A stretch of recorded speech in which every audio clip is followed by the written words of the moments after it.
After nearly 10 years on the cultural landscape, Stranger Things concluded with its fifth and final season on Netflix, bringing to a close one of the most influential genre series of the 2010s and 2020s.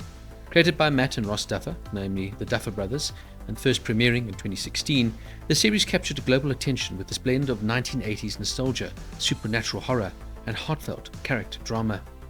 Season 5 premiered in a staggered rollout, the first 4 episodes on November 26th, 2025, 3 more on Christmas Day 2025, and the finale on the 31st of December 2025, even featuring special theatrical showings in some regions. On February 17, 2022, creators Matt and Ross Duffer released a major public letter confirming several milestones: Season 4 split release, a planned spin-off series, and that Season 5 would be the show's last. Interestingly, the Duffers had once expected the series to run for only 4 seasons, but producers had teased the possibility of a 5th season as far back as 2017. In a rare twist for the show, the Duffers were able to fully outline Season 5 before Season 4 had even begun filming, largely because of the COVID-era shutdowns, which gave them extended development time. That head start changed their usual workflow.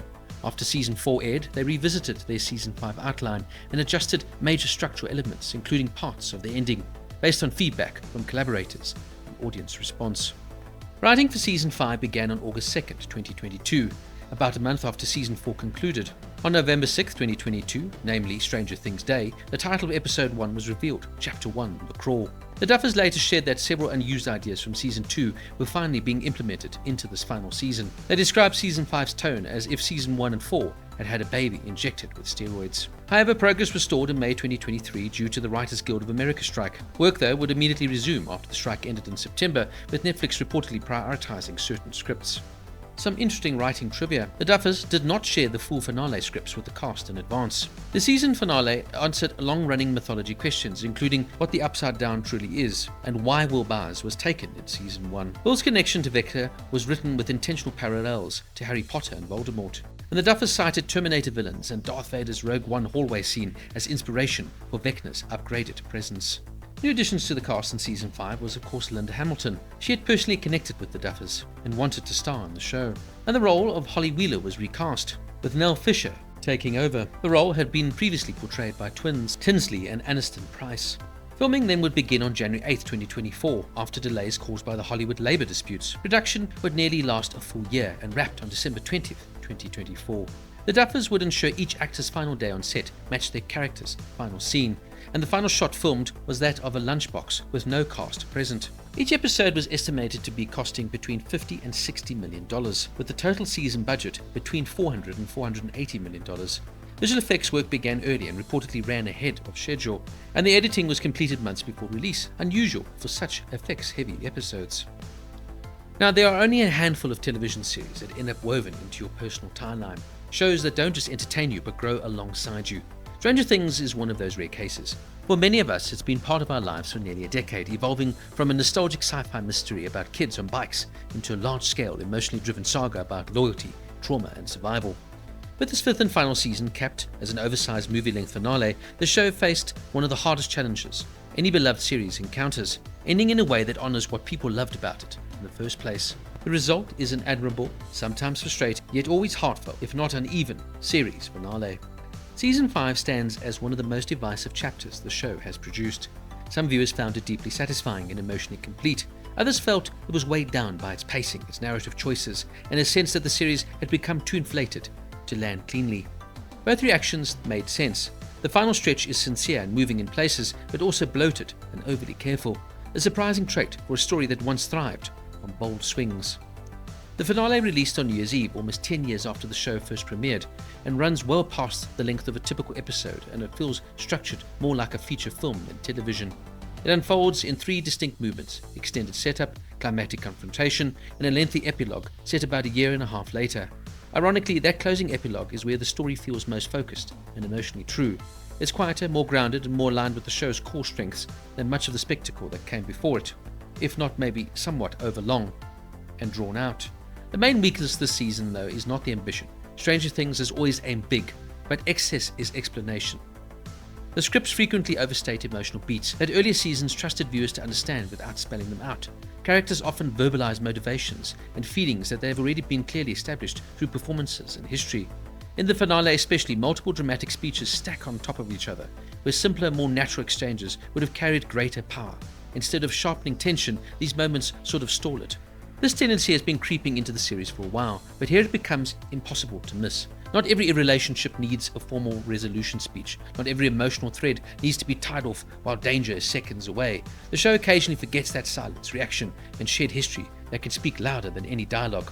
Still, when the series locks back onto what it does best, it absolutely delivers. The ensemble remains the beating heart of the show. Seeing these characters unite for one last stand carries genuine emotional weight. The mythology is expansive, but the real investment has always been in the people. The most effective scenes are not the loudest, they are the quietest reunions, the knowing glances, the worn-in chemistry between characters who fought side by side for years. One of the most touching creative choices is bringing the story full circle with Dungeons & Dragons. Opening and closing the journey around the game table feels thematically right. They are no longer the same kids we met in Season 1, and the show doesn't pretend otherwise, but watching them still choose connection and pass that tradition to a younger group lands as a thoughtful statement about legacy and continuity. From a production standpoint, the season is polished and cinematic. The scale is huge, the visual effects are strong, and several sequences are staged with real flair. The show's affection for 1980s genre cinema is still front and center, blending horror, fantasy, and adventure influences into its own recognizable style. The soundtrack work remains excellent, with carefully chosen needle drops that enhance rather than distract. It feels like the series is using every creative tool available to it. Oddly though, for something so large in scope, the season often felt restrained.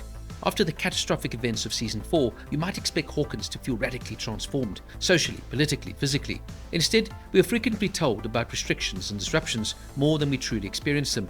The town rarely feels as destabilized as the story suggests, which reduces the sense of consequence and urgency. The antagonistic forces also feel somewhat softened compared to their prior seasons. While there are strong thematic ideas around fear, shame, and identity, the villains lack some strategic menace and unpredictability that previously made them so terrifying. Time and time again, the narrative edges towards darker, riskier outcomes and then sort of steps back. The caution is understandable given the show's cultural footprint, but risk is part of what builds reputation. I do feel the Duffers should have been a bit more bolder in sometimes writing off characters. The handling of Eleven's ultimate fate reflects the same hesitation. An open-ended conclusion can be powerful when it feels intentional and precise. It comes across more like a hedge, a way to preserve multiple interpretations rather than to commit to one. That flexibility slightly muddies the emotional resolution the finale is aiming for. And yet, despite all of these issues, the final stretch still lands with a lot of feeling. The extended closing section gives the characters room to exist outside of the crisis. We get space to observe who they've become and what they've carried forward. That breathing room sort of matters. For a series that has functioned as a comfort viewing for so many, ending on notes of warmth and continuity is meaningful. At its core, though, Stranger Things has always been about friendship and chosen family, ordinary people facing impossible odds together. That through line survives intact to the very end. Even when plotting choices stumble, the emotional spine holds. Watching these characters look forward to their futures and reaffirm their bonds is genuinely affecting. No ending this anticipated was ever going to satisfy everyone. The bar was simply too high. Instead of delivering the most shocking or mythological exhaustive conclusion, the show opts for something gentler and more character-focused. It may not be the most daring finale imaginable, but it's sincere in its affection for its world and its audience. If you came for a character closure, you'll likely find it. If you came for an airtight lore resolution, you may leave with questions. Both reactions are fair. Season 5 is imperfect, overstuffed, and occasionally frustrating, but also heartfelt, reflective, and emotionally generous. In the end, the series closes on the same truth that made it resonate from the start. The monsters mattered, but the people mattered more. The friendships, the shared history, the feeling of growing up together. That's the real legacy of Stranger Things. Stranger Things, Season 5, gets a 9 out of 10. So what did you think of Stranger Things, the finale? Please let me know down in the comments. And don't forget to like and subscribe for more deep dive reviews.